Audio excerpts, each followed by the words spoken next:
The stars outside the ship looked like white dust scattered on black silk. For Captain Leon Hayes, they had been his only company for months. The long-range exploration ship Aurora 3 was not built for comfort. It was built to travel far away from any colony, through quiet sectors of deep space where no one ever came. Leon had learned to live with silence. The gentle humming of the ship's engines had become his closest friend. Every day had started the same way. Leon woke up to the soft beep of the clock on the wall. He washed his face in the small sink and ate a simple breakfast, mostly dried rations that tasted like old cardboard. Then he checked the navigation system, scanned for any signals, and walked through the ship's long, empty halls. It was always the same. No voices. No laughter. No surprises. That quiet world ended on a cold night when a sharp alarm echoed through the control room. The distress beacon light flashed red. Leon sat up straight. His heart began to race. No one was supposed to be out here. He rushed to the console and checked the signal. It was weak, broken, and almost lost in the noise. But it was real. Someone was calling for help. Leon adjusted the scanners and tracked the signal. It came from a drifting cryopod, a small escape capsule floating through the void. Its emergency lights were still blinking. Life signs were faint, but present. Someone was alive inside. Without wasting a second, Leon activated the ship's retrieval system. The mechanical arms extended, pulled the small pod inside, and sealed the airlock behind it. He put on his safety suit and hurried down the corridor to the docking bay. When the hatch of the pod opened, cold air spilled into the room. Inside lay a woman at least. She looked like a woman. Her skin was silver blue, glowing faintly under the light. Her long hair was smooth and white as snow. She was tall, elegant, and wore a light uniform unlike anything Leon had seen before. She slowly opened her eyes, breathing unevenly. Her pupils were large and bright, reflecting the soft light like water. "Where am I?" She whispered in a calm, soft voice. "You're on the Aurora 3, Leon answered. "I found your pod drifting. You're safe now." Her eyes studied him carefully, as if trying to understand not only his words but also his heart. She tried to sit up, but her body was weak from being in cryosleep for too long. Leon quickly supported her with one arm, helping her out of the pod. She blinked slowly, then gave a small nod. "Thank you. Human." The word human came out in a soft accent, almost like music. Leon realized then that she wasn't just another lost traveler. She was alien. He guided her to the medical bay. The scanners confirmed that her vital signs were stable. The cryo-sleep had saved her, but she needed rest and warmth. He gave her a thermal blanket and something warm to drink. She held the cup carefully, like someone who hadn't touched anything warm in a long time. "My name is Leon Hayes," he said, "captain of this ship." She looked at him again with those calm, intelligent eyes. "I am Neela, envoy of the Reanery Council." Leon wasn't familiar with the name, but from the way she said it, he knew it was important. She spoke with quiet strength, as if she carried the weight of an entire world behind her. Over the next few days, Leon learned more about her. Nyla's ship had been attacked by raiders while she was on a diplomatic mission. She had escaped in the cryopod, but her people believed she was lost. She had drifted alone for weeks before Leon found her. Life on the ship slowly changed after that. The empty halls were no longer silent. Leon heard the sound of soft footsteps when she walked past. She would stand near the observation deck, watching the stars for long hours, whispering words in her own language. Their conversations started out short and careful. Nyla was formal, polite, and spoke with clear precision. She was curious about humans. She asked questions about Earth, about why Leon had chosen such a lonely job, and about what he missed most. "I miss people," he admitted one evening, as they sat near the ship's observation glass. The stars shone like diamonds. "I miss hearing voices, laughter, real sounds. Space can be beautiful, but it's also very quiet." Nyla tilted her head slightly. "On my world, silence is rare. Our cities sing, our rivers hum. It is strange to live in a world where even sound hides." She was different from anyone Leon had ever met. Her voice was calm, her movements graceful, and her eyes always seemed to see more than what was on the surface. But beneath that elegance, there was also a quiet sadness, like someone who had lost too much too soon. Then came the night the temperature dropped. The heating system on the Aurora 3 wasn't designed for two people. Power had to be balanced carefully. A sudden malfunction in the outer grid forced Leon to reroute power to the life support and navigation systems. Heating was marked as non-essential. The ship's temperature fell quickly. Leon sat in the control room, wrapped in a rough emergency blanket, rubbing his hands together for warmth. He could see his own breath in the air. Nyla walked in quietly, her white hair falling over her shoulders. Even in the cold, she stood straight like someone used to discomfort, but her lips trembled slightly from the chill. "Are you all right?" Leon asked. She gave a small nod but stepped closer to the thermal unit. "Your ship is not made for this," she said softly. "I can manage," Leon said, though his fingers were stiff. She tilted her head again, as if thinking about something important.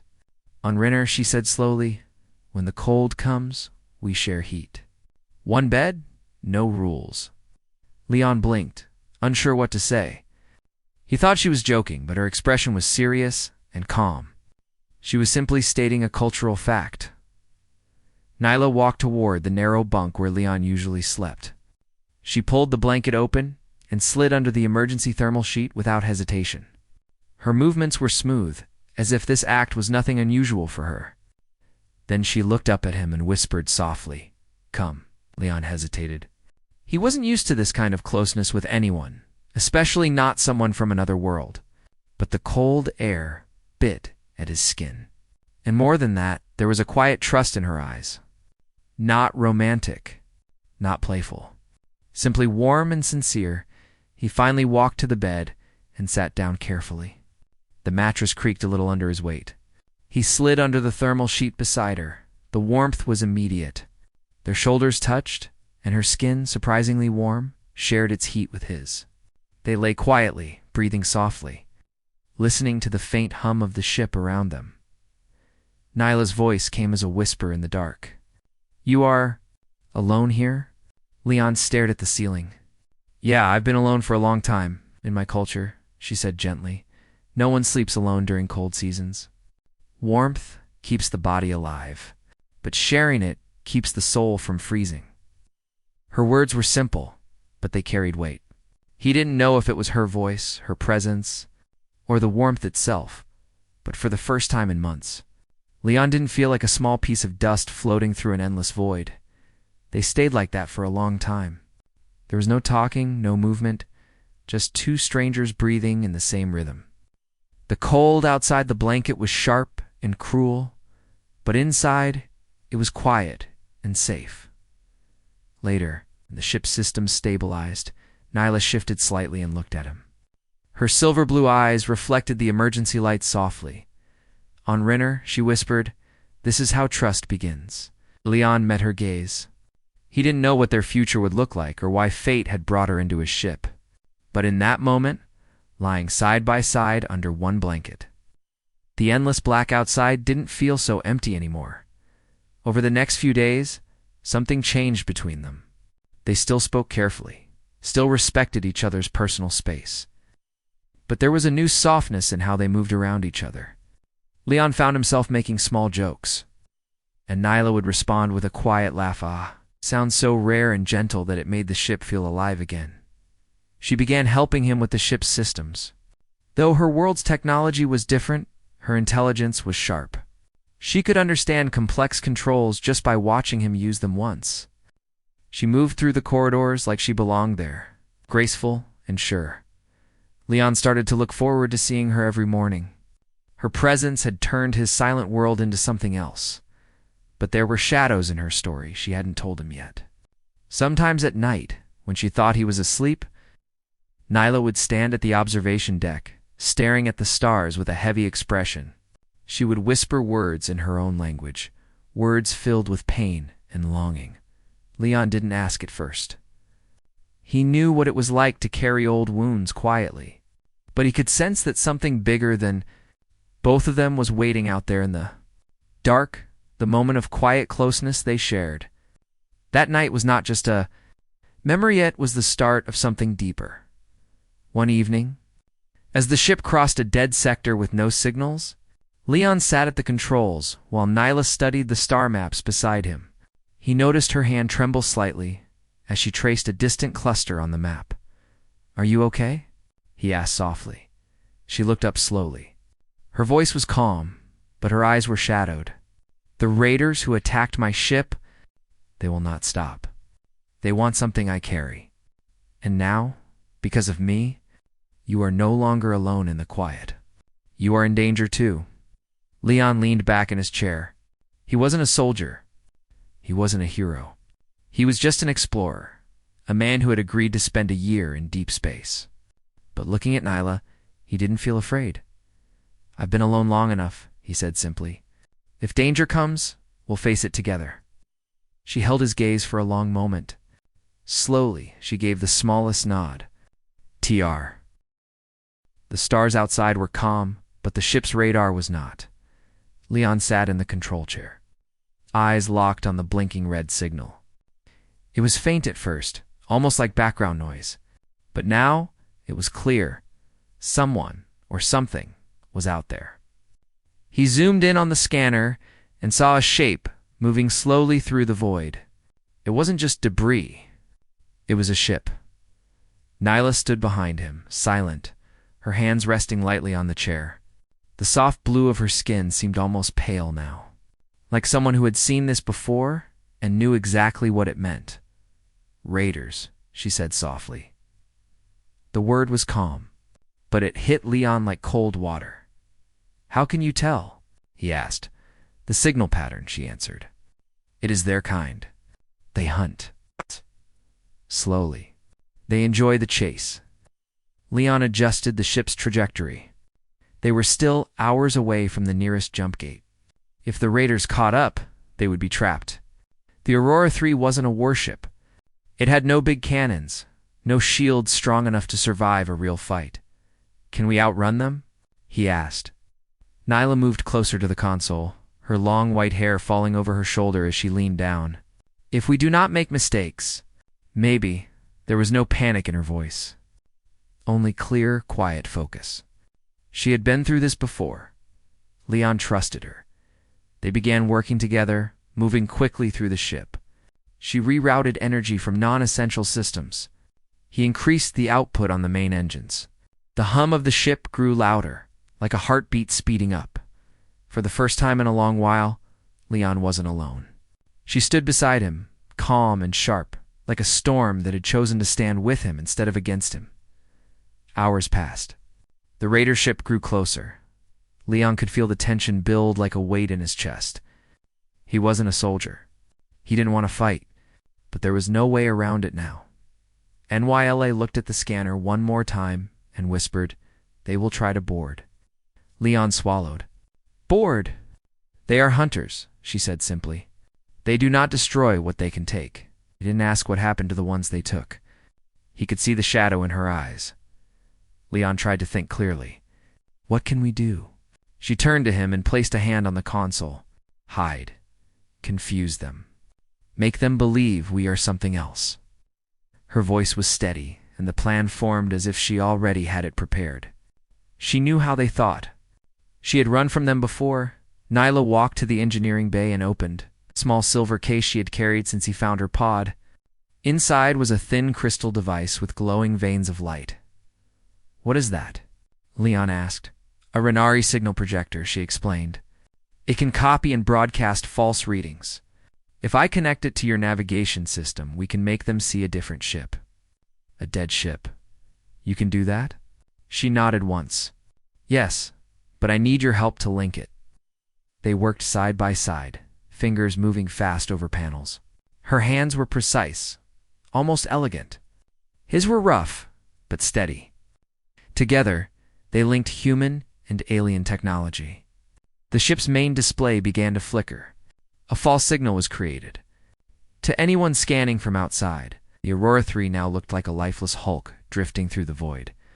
Nyla's breathing was calm, but Leon noticed a small tremor in her hands. This wasn't easy for her. She was using energy she had saved for herself. "Will it work?" he asked quietly. She looked at him, eyes bright with determination. It must. Minutes stretched like hours. The raider ship came closer. The scanner lights grew brighter and brighter until the two ships were almost side by side in space. Leon held his breath. The raiders scanned them. The display blinked. Then slowly, their engines quieted. "They think we are dead," Nyla whispered. Leon let out a shaky breath he didn't even realize. He was holding, but the relief didn't last long. "They will board to check," she added softly. "What?" Leon turned. She met his eyes. "They are raiders. They never trust signals. They want proof." The Aurora 3 was silent now, its lights dimmed, its engines on minimal power. They were like a mouse hiding under the floorboards while the cat sniffed the shadows. Leon grabbed a small toolkit and opened a hidden maintenance hatch. Nyla followed him without needing to be told. They crawled into the narrow corridor behind the main hallway. It was cold and tight, but safe from first sight. The docking alarm buzzed, softly, a dull sound that made Leon's heart jump. The raiders had latched onto the ship. Nyla whispered, "Do not speak. Do not move." Through the thin metal walls, they heard heavy steps echo through the ship. The raiders were inside. Leon's pulse raced. Nyla's breathing stayed steady. He could hear them talking in low, harsh voices. They were searching for signs of life. But all the lights were off. The air system was slowed. Everything looked like a dead vessel. One of the raiders passed close to the hatch they were hiding behind. Leon could hear the clank of boots against metal. He held his breath so tightly his chest ached. Nyla put a calm hand on his wrist, not out of fear, but to steady him. Her touch was warm, even in the cold. The raiders walked deeper into the ship, scanning, talking, checking. But Nyla's technology had done its work. The ship gave them nothing. After what felt like forever, the steps slowly moved back toward the airlock. "They are leaving," Leon whispered so softly it was almost no sound at all. Nyla shook her head slightly. "No. Raiders always leave traps behind." She was right. A soft clicking sound echoed in the corridor. She closed her eyes and whispered in her language. Then she looked at Leon. "Explosives. They will destroy the ship when they are far enough. They believe they have taken everything worth taking. This is their way." Leon's stomach twisted. "We have to stop it." Nyla nodded. "We must be quick." They crawled out of the maintenance shaft and moved carefully through the dark corridors. She walked ahead, light on her feet, listening to every sound. Leon followed close behind, gripping the flashlight tightly in the storage bay. They found it a small black device blinking softly under a cargo net. Nyla knelt beside it, her long white hair falling forward as she studied the wires. "It is simple," she whispered, "but fast." She worked on the device with calm, trained hands. Sweat rolled down Leon's back as the timer ticked lower and lower. "Can you do it?" Leon whispered. She didn't answer. She focused on the wires, breathing slowly. At the last few seconds, she pulled one final wire. The blinking light stopped. The room fell silent. Leon exhaled so hard he almost laughed from relief. "You did it." She looked up and gave him a small, quiet smile. Of course, but their trouble wasn't over. As the raider ship began to pull away, Nyla grabbed Leon's arm. "We cannot stay here. They will call others. They always return with more." "What do we do?" he asked. Her eyes were sharp now. "We run. But first we must make them believe the ship has exploded. If they think we are gone, they will not chase us." Leon blinked. "How?" She walked to the engineering panel and opened a vent. "I can overload a decoy system. We eject it. It will explode. They will see a fireball and think we are dust." She moved quickly, hands flying over the controls. Leon followed her lead. Together, they loaded the decoy into the airlock, set the timer, and powered up the engine silently. The raider ship was drifting away, thinking it had one, when the decoy exploded. A bright flash filled the radar. The raiders, satisfied with their kill, turned away. Leon increased the engines and jumped the Aurora 3 into hyperspace. The stars stretched into white lines. The sound of the engines grew louder and steadier, like a deep breath after a long silence. Only when they were far from danger did Leon finally lean back in his chair. Nyla sat next to him, calm, but her hands were trembling slightly. She had held everything together. She had saved them both. Leon looked at her, feeling something heavy and warm in his chest. She wasn't just a passenger anymore. She was his partner in survival. He whispered, "You saved the ship." She shook her head softly. "We saved it." Silence filled the control room again. But this time, it wasn't cold or lonely. It was quiet, like a shared breath. Hours later, after securing the systems and confirming they were safe, Leon walked to the small bunk room. Nyla followed slowly behind him. The heating system had been restored. The room was warm again, but the habit was already there. Nyla didn't say anything at first. She just walked to the bunk, touched the corner of the thermal sheet, and gave a small, almost invisible smile. Leon smiled back. She whispered the same words she had spoken the night they first shared warmth. One bed. No rules, but this time, those words carried something more. Trust. Survival. A promise that no matter what came next, they wouldn't face it alone. Leon slid under the sheet beside her. The warmth spread between them, not just from the blanket, but from something deeper. Nyla lay on her side. Her white hair spread on the pillow, her silver blue eyes soft. "When the raiders came for my ship," she whispered, "I thought I would die alone in the cold. But then you found me." Leon stared at the ceiling. The soft hum of the engines filled the room like a heartbeat, and I thought I'd be alone out here forever. But then, you came. Outside, the stars moved silently. Inside the small human ship, two lives that had once been drifting alone now shared the same path. They didn't speak after that. They didn't need to. The silence was warm. The darkness was no longer frightening. Somewhere in the cold vastness of space, two strangers had found trust strong enough to face Raiders' danger and fear. And as they drifted toward their next unknown star, the Aurora 3 no longer felt like a lonely ship. It felt like home.